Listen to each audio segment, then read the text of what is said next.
Hello students, how are you all? I'm sure you all are doing perfect and enjoying your studies too. So children, let's begin with our next chapter which is rain.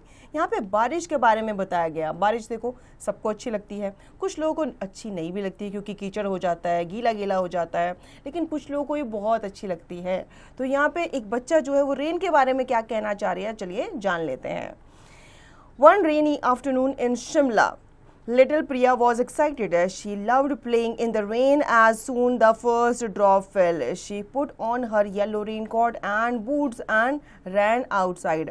अब जब भी rain आती है तो क्या होता है, हम सब अम्ब्रेलास लेकर के, अपने गम बूट्स लेकर के, अपने रेनकोट लेकर के बाहर निकलते हैं ताकि हम भीगे नहीं। तो उसी तरीके से प्रिया जो है बहुत ज़्यादा एक्साइटेड है क्योंकि उसको रेन बहुत पसंद है, तो वो अपना येलो रेनकोट बूट्स लेकर के बाहर निकल गई। Priya splashed in puddles, twirled and danced. While playing, she noticed a small bird shivering under a tree, trying to stay dry. अब उसने देखा, जब वो एंजॉय कर रही थी तो एक बर्ड जो है वो क्या कर रही थी, शिवर कर रही थी क्योंकि वो भीग चुकी थी। वो अपने आप को कैसे सुखाती?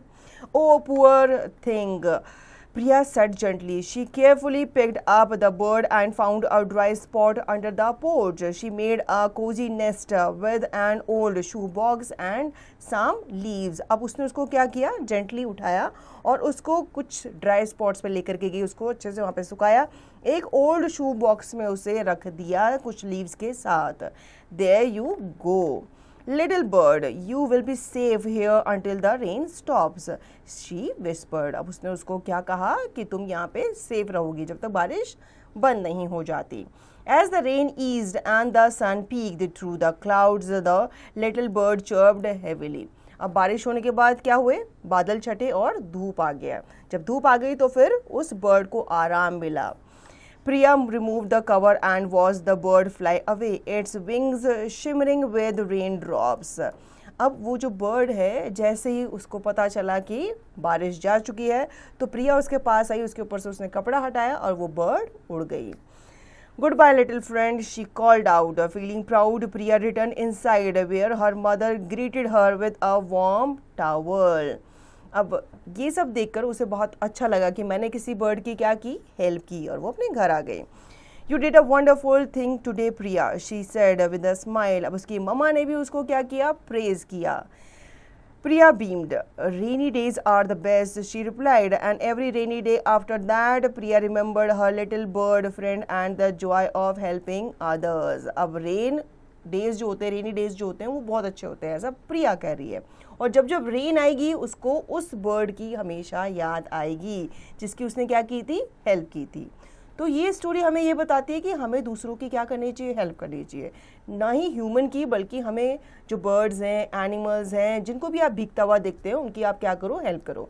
क्योंकि आपके पास तो आपकी मम्मा होती है जो टॉवल से आपको पूछेगी, लेकिन उनके पास कौन होगा, उनके पास तो कोई भी नहीं है ना, तो आप उनकी हेल्प कर सकते हो। Let us speak, read the following words and speak them aloud. तो यहाँ पे कुछ words दिए गए, हम इन्हें पढ़ते हैं ताकि हम इन्हें याद कर सकें। Like starfish, coral, water, umbrella, slippers, ball, mat, rackets and tree.